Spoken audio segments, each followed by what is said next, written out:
এখানে প্যারাডাইস ছাড়া তুমি যে কোনো ভালো রেস্টুরেন্টেই যাও না কেন, বিরিয়ানিগুলোর কিন্তু সেই রকম টেস্ট থাকে না। আর বিরিয়ানি সেইগুলো করেও হচ্ছে সেই বাসমতি রাইস না, ওদের আলাদা এক ধরনের চাল আছে, সেই চালে।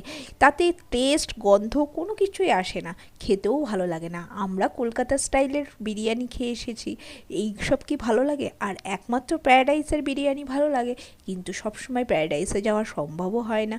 প্রথম প্রথম যখন এখানে এসেছিলাম বারবার ছুটে ছুটে প্যারাডাইসে যেতাম, কিন্তু সবসময় যাওয়াটা এখন পসিবল হয় না।